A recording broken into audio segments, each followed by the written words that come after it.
오늘은 신약 성경의 종교적, 문화적 배경에 대해서 함께 나눠보고자 합니다.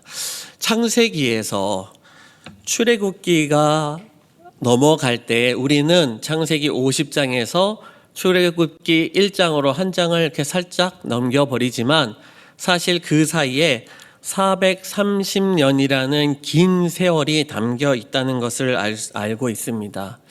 이 시간은 하나님이 부르신 이 아브라함이라는 그 한 사람으로 생겨난 가문이 이 시간, 몇백 년의 시간 동안 이스라엘이라는 한 민족을 이루는 기간이었다라는 것이죠.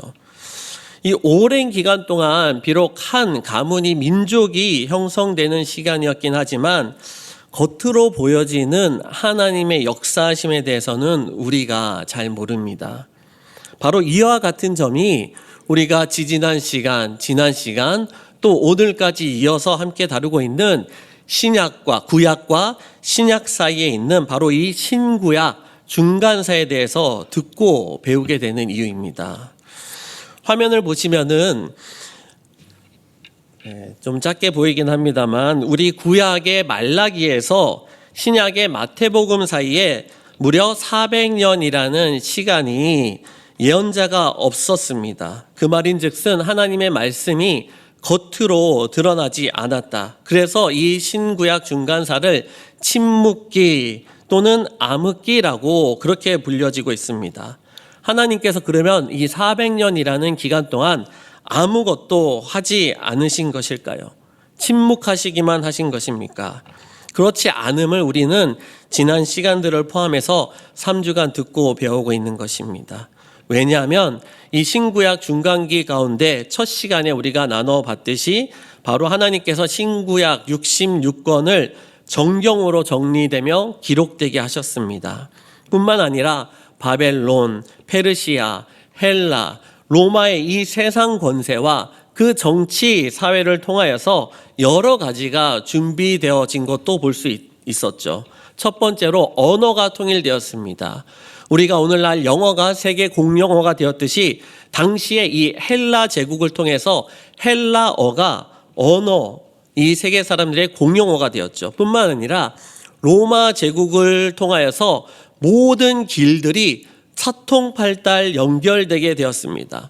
군대와 물자를 보내기 위해서 닦아놓은 길이었지만 상업이 사용되어졌고 더더욱 중요한 사실은 바로 이 길이 복음 전파의 길이 되었다라는 것입니다. 또한 한 가지가 더 있는데 바로 이 회당입니다. 회당 예배가 생겼는데요. 애굽에서 큰 민족을 이루었던 이스라엘 백성들이 바벨론 포로기를 통해서 전 세계로 흩어져 버렸습니다.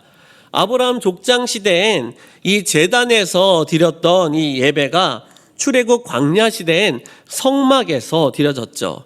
그리고 가나안에 정착했던 시대에는 성전에서 드려졌습니다.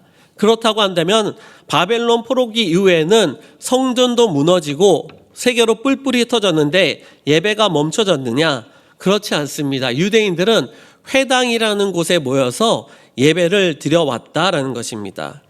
우리가 알고 있는 이 6월절에 예루살렘의 수많은 민족들이 민족의 대이동으로 몰려드는 일들 있지 않습니까? 1세기에 예루살렘 지역뿐만 아니라 그 주변 팔레스타인 지역에 살던 유대인들이 약 60만 명 정도였다라고 합니다. 그런데 이 6월절이 되면은 모이는 인구가 200만 명, 즉 140만 명이나 되는 이들이 이 팔레스타인 바깥 지역에 온 제국 전역에 퍼져 있다가 모여들었다라는 말입니다. 그 말인즉슨 온 이 로마 제국 가운데 각 회당들의 유대인들이 예배를 하며 살았다라는 것이죠. 오늘은 이러한 배경에 더해서 문화적, 종교적 상황을 살펴보려고 하는데요. 오늘 본문 말씀에 등장했던 인물들이 있습니다. 바로 바리새인과 서기관입니다. 사는 성도님들은 이 바리새인, 서기관, 사두개인이라는 이들에 대해서 얼마나 혹시 알고 계신지요? 오늘은 그 유대교에 대해서 이를 구성하는 분파들과 함께 그 영향력을 나눠보는 가운데 하나님께서 이 성경 공부와 같은 시간임에도 불구하고 우리에게 주시는 은혜가 충만하기를 주님의 이름으로 간절히 소망합니다. 첫 번째로 유대교에 대해서 한번 살펴보려고 하는데요. 우리가 기독교라고 얘기할 때 이렇게 말하는 것은 헬레니즘의 그 영향으로 인하여서 철학과 문화와 예술, 사상들이 발달하면서 소위 종교라는 카테고리가 생겨났기 때문입니다. 그렇기 때문에 기독교라는 종교 카테고리 안에서 기독교라고 불려지게 되는데 유대교도 마찬가지라는 것이죠. 헬레니즘, 유다이즘이라고 이렇게 불려지는 이 유대교라고 불리는 것은 교가 붙어 있다 보니 종교라고 우리가 여기기도 합니다만 사실은 종교를 넘어선 민족의 신념과 사상과 정체성이라 할 수 있습니다. 요즘 자주 듣지는 못하는 것 같습니다만은 우리 한국 사람에 대해서도 얘기할 때 어떤 것들을 얘기하냐, 건국신화를 얘기하면서 당군의 우리가 후예다 이렇게 얘기하면서 백이민족, 동방예의제국 이런 것들을 얘기하는 이유가 뭡니까? 내가 한국 사람으로서의 정체성을 나타내고 싶기 때문에 이런 표현들을 빌리는 것입니다. 한국 땅을 살아가고 있는 사람들에게 그 신념과 사상으로 새겨져 있는 것이죠. 이스라엘 민족에게 있어서 바로 그와 같은 것입니다. 우리가 익히 알고 있다시피 이스라엘이라는 민족은 아브라함이라는 한 사람에게 언약을 주신 여호와 하나님으로부터 시작되었습니다. 이스라엘이라는 그 나라의 이름조차, 민족의 이름조차 아브라함의 손자였던 야곱에게 하나님께서 새롭게 지어주신 그 이름에서 나온 것이지 않습니까? 이렇다 보니 이스라엘 민족에게 있어서 이 유대교라는 이것은 종교를 넘어선 우리는 하나님의 백성, 하나님의 선택받은 자들이라는 그런 신념과 민족의 사상의 근본을 이루고 있는 것입니다. 이러다 보니 이스라엘 백성들을 볼 때 그러면은 이스라엘리즘이라고 불려질 것 같은데 그렇게 이스라엘교라고 하지 않고 유대교, 유다이즘이라고 불리는 이유는 무엇이냐? 솔로몬 왕 이후에 나라가 북과 남으로 나눠져서 그 정통성을 누가 가졌다고 여겼습니까? 북쪽 이스라엘은 북이스라엘이라는 이스라엘 이름, 나라, 민족의 이름은 가져갔지만 다윗 왕과의 정통성을 가져가지 못했습니다. 또한 다른 민족과 뒤섞였다라는 그런 평가를 받게 되었죠. 그런 반면에 남쪽의 유다는 어떻습니까? 남유다라고 따로 불려져야 했지만은 다윗 왕과의 정통성을 이어받았고 또한 자신들은 다른 민족과 섞이지 않았다라는 그 자존감을 붙잡을 수 있었습니다. 이렇다 보니 유대인들은 하나님의 선택받은 백성, 하나님이 세우고 다스리며 통치하시는 그 나라, 그 민족이라는 정체성 가운데 유대교를 세워왔다라는 것이죠. 그런데 이들이 그렇게 유대교에 자신의 신념과 사상과 정체성을 지켜왔지만 한 가지 문제가 있습니다. 이제 더 이상 바벨론 포로기 이후에는 자신들끼리 거룩한 성 예루살렘에 모여서만 예배하며 온전한 신앙생활을 해나갈 수 없었다라는 것이죠. 나라는 망했고 뿔뿔이 사람들은 흩어졌으며 세상의 패권은 계속 변화하였습니다. 그러다 보니 이 가운데 어떤 일이 일어나느냐? 바벨론, 페르시아, 헬라, 로마로 계속 변해가는 이 패권 가운데 이 유대교의 이 민족주의자들이 나라를 다시 복권하려고 하는 그런 움직임이 이 신구약 중간기 가운데 일어났다라는 것입니다. 바로 마카비 혁명이라는 것인데요. 아마 들어보신 분들도 계시고 못 들어보신 분들도 많이 계실 건데 이 마카비 무엇이냐면은 마카비 혁명 또는 마카비 전쟁이라고 불리는 일이 일어나는데 이것에 대해서는 오늘 주어진 시간이 충분치 않기 때문에 다 설명을 드릴 수는 없고요. 다만 이를 통해서 유대인들 가운데 잠시 동안 자체 왕조가 수립된 결과가 있었다는 것을 말씀드리고 싶습니다. 남유다의 마지막 왕인 시드기야 왕 이후에 여러 선지자들과 또 느헤미야와 에스라 같은 민족의 지도자들, 총독들은 있었지만은 그 가운데 왕권이 회복된 경우는 없었습니다. 세계 열강들의 지배 가운데 그대로 있었다라는 것이죠. 그러다 보니 이 마카비 혁명이라 불려지는 이 마카비라는 이 아들과 또 그 앞선 마띠아라는 아버지와 함께 이어진 이 혁명 이후에 이 이스라엘 가운데는 하스몬 왕조라는 왕조가 잠시 동안 세워지게 됩니다. 유대의 잠시 동안의 독립국가였다라는 것이죠. 이것이 왜 중요하냐? 바로 여기에서 우리가 익히 잘 알고 있는 바리새인과 사두개인이 등장하기 때문입니다. 사두개인들은 다윗 시대 때 솔로몬을 다음 왕위로 계승하고자 할 때에 제사장 사독이 있었습니다. 그 사독으로부터 자신들이 후예로 이어져 온 것으로 인식을 했습니다.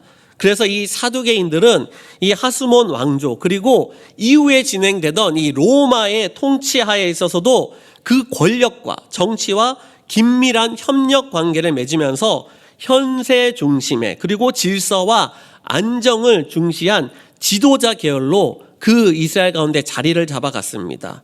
그래서 다소 서민층과는 거리가 먼 귀족층과 같은 그런 계열로 잡아갔다라는 것이죠. 이에 반해 바리새인들은 어떠냐? 조금 달랐습니다. 바리새인에서 바리새라는 뜻이 구분하다라는 뜻입니다. 분리하다.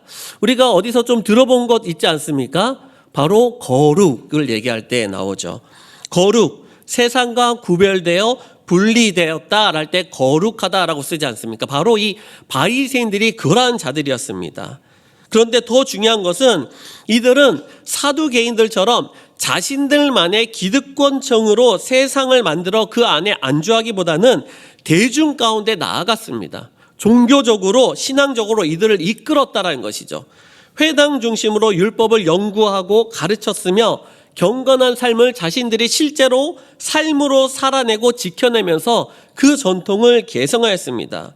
이렇다 보니 이 바리새인들 랍비로 민족 가운데 지지와 인정을 받으면서 그 혼란한 세상 가운데 민족의 신앙을 이끌었던 사람들이란 말입니다. 예수님께서 이 성경 말씀 가운데 이 바리새인들을 향하여서 독사의 자식들아 그리고 외식주의자들이라 라고 책망하셨다 보니 우리는 무작정 바리새인들 나쁜 사람이라고 이렇게 인식하게 되는 경향이 있습니다만 사실 그 당시 문화적 종교적 상황에서는 바리새인들만큼 민족의 지도자들 존경받던 인물들이 없었다라는 것입니다. 왜냐하면 그들은 실제로 민중과 함께 경건을 위해서 삶을 살아냈기 때문입니다. 이 외에도 유대교 사상 내에서 다른 작은 분파들, 경건한 자들이라는 히브리어로에서 유래된 금욕주의자들인 에세네파도 있었고 또 이스라엘에 다시 생겨난 이 하스몬 왕조 이후 왕권의 존속을 우리가 유지하자 이러다 보니 헤롯 왕가가 유다 지역을 통치할 때 이를 지지한 헤롯 당원 그리고 극성 독립운동과 같았던 애국단체와 같던 이 열심당원 셀롯이라 불리는 이런 당파들도 있었다라는 것입니다. 예수님의 제자 중에 한 사람인 이 가나안인 시몬을 설명할 때 누가복음 6장에 셀롯이라는 시몬이 등장하는 것을 통해 우리는 이 시몬이 이 열심당원이었구나라는 것들도 이해할 수 있었다라는 것입니다. 조금은 좀 딱딱하긴 하지만 한 가지만 더 살펴보고자 하는데 바로 서기관과 랍비 그리고 대제사장입니다.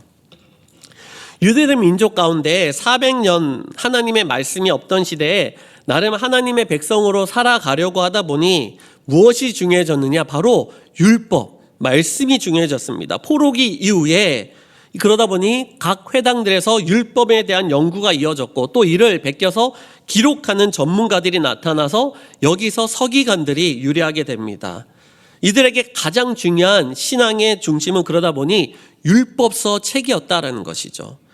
랍비는 어떤 직위라기보다는 백성이 부르는 호칭이었습니다. 히브리어로 나의 선생이라는 뜻이기 때문에 존경하는 지도자를 볼 때마다 그렇게 어느 누구든 랍비라고 불렀다라는 것이죠. 바리새인들이 많이 존경받았다 보니 랍비라고 많이 불려졌고 심지어 예수님도 랍비라고 불리는 장면이 나옵니다.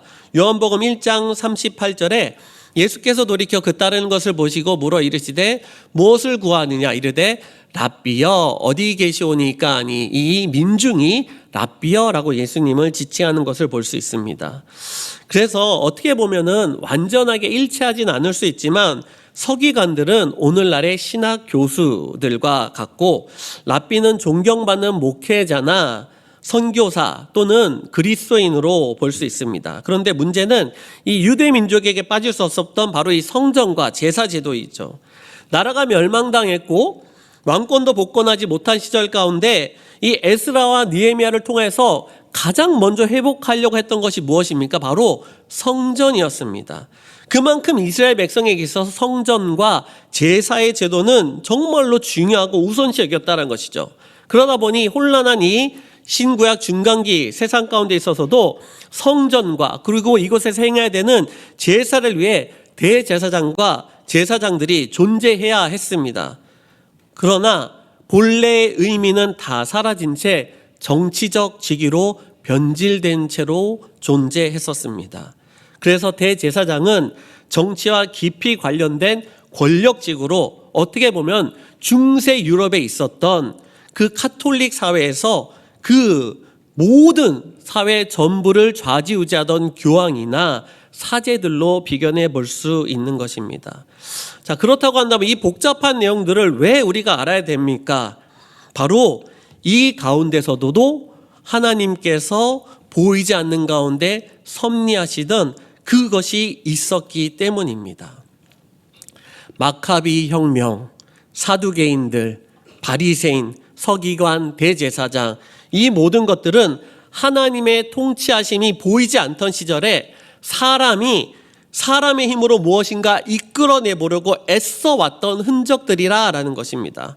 하나님은 보이지 않고 자신들의 힘과 능력으로만 하나님의 나라를, 하나님의 백성을, 하나님의 말씀을 지키고 이어보고자 한 노력들이라는 것이죠. 그런데 더 중요한 사실은 이 모든 부분들이 하나님의 뜻과는 전혀 상관없었다라는 사실입니다. 침묵기라는 이 400년의 기간 동안 이렇게 엄청나게 많은 애씀들이 있음에도 불구하고 사람들은 하나님의 뜻을 기다리지 않고 자신의 힘과 능력으로만 애썼고, 그런데 그 순간에도 보이지 않더라도 하나님의 열심은 온 인류를 구원할 계획을 섭리하고 계셨다라는 것입니다. 예수 그리스도 메시아의 오심을 예언한 이사야의 글에 이렇게 말씀하고 있습니다. 다 함께 화면을 보고 함께 읽도록 하겠습니다. 시작. 그 정사와 평강의 더함이 무궁하며 또 다윗의 왕자와 그의 나라에 군림하여 그 나라를 굳게 세우고 지금 이후로 영원히 정의와 공의로 그것을 보존하실 것이라. 만군의 여호와의 열심이 이를 이루시리라. 아멘. 만군의 여호와의 열심이 이를 이루어 오고 계셨다라는 사실입니다. 사람들은 보이지 않는다라고 해서 자신의 힘으로 뭔가를 하고 있었지만 그 가운데 하나님께서는 세상 열강을 통해서 언어를 통합하고 계셨습니다. 복음이 전파될 도구를 준비하셨던 것이죠. 길이, 도로가 정비되어지고 있었습니다. 복음이 전파될 도구가 역시 준비되고 있었죠. 온 세계에 회당이 생겼습니다. 역시 복음이 각 지역마다 들어갈 때 먼저 선포되고 자리 잡게 될 도구로서 준비되어지고 있었다는 사실입니다. 서기관들을 통한 율법의 연구, 바리새인들을 통한 신앙적 삶을 살아내고자 하는 그 열심과 태도들이 유대 민족 각 사회와 그 지역마다 복음 전파의 도구로서 준비되고 있었다라는 사실입니다. 그렇다 보니 사도 바울이 바리새인으로서 또 율법사로서 얼마나 준비되어져 왔는지 온 세계 선교 여행을 다니면서 그 모든 하나님이 준비하신 도구들을 다 활용하고 사용되어지지 않습니까? 뿐만 아니라 예수님이 이 땅에 오셔서 죄와 사망의 권세를 깨트리고 온 인류의 구원의 복음의 소식이 임하게 되는 이 신약 시대가 임하기 전에 중요한 사실이 무엇입니까? 이 복음이 예루살렘에만, 예수님이 오신 그 지역에만 머물러서는 안 된다는 사실인 것이죠. 그렇기 때문에 하나님께서는 예수님의 복음이 이 땅에 임하기 전 우리 사람이 다 이해할 수는 없어도 이미 그 복음이 널리 온 세상 가운데 전파될 그 준비들을 섭리하고 오셨다라는 사실입니다. 하나님의 나라를 굳게 세우고 보존하시기 위해서 말입니다. 어떻게? 열심으로. 그 나라를 굳게 세우고 지금 이후 영원히 정의와 공의로 그것을 보존하실 것이라 만군의 여호와의 열심히 이를 이루시리라. 아멘.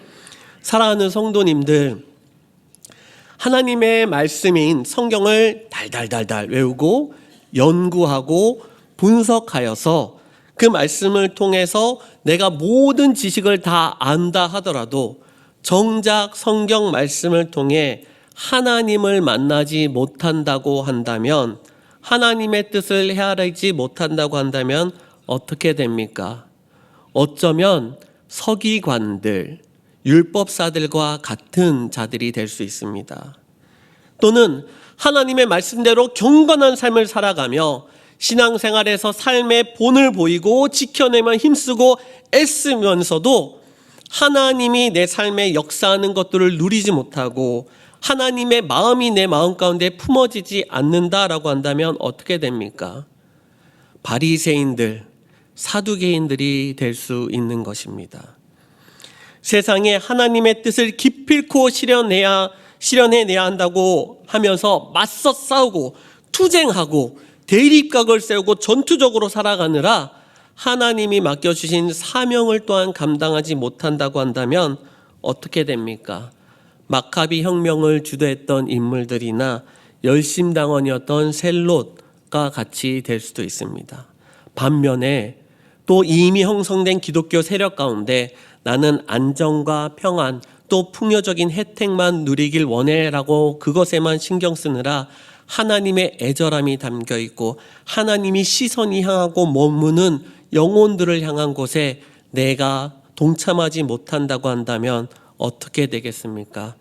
정치와 결탁했던 헤롯 당원이나 아니면은 기득권에 취해서 또 그 가운데 있었던 대제사장과 같이 될 수 있다라는 것입니다.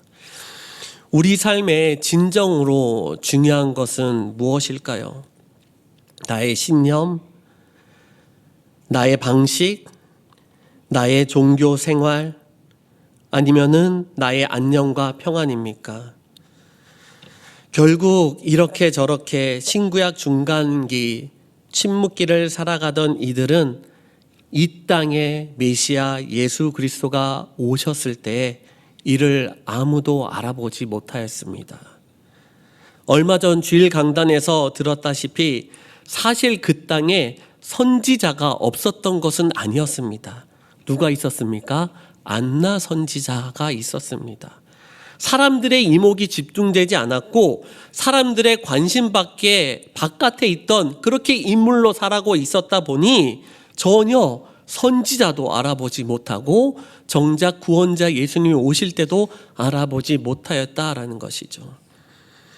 그렇다고 한다면 과연 우리는 다시 오실 예수님이 이 땅에 오실 때에 그 예수님을 알아볼 수 있겠습니까?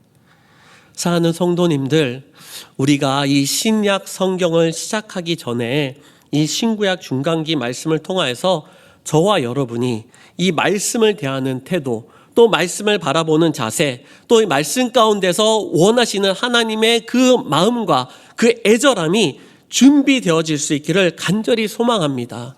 그러므로 말미암아서 내가 아니라 하나님 먼저, 나의 방식이 아니라 하나님의 방식으로, 내 계획이 아니라 하나님의 계획과 뜻이 하나님의 절대적인 타이밍과 그 절대적인 주권하에서 이루어지기를 바라는 마음으로 말씀을 더욱더 묵상하고 읽고 또 품으며 나아가는 저와 여러분이 되기를 간절히 소망하는 것입니다.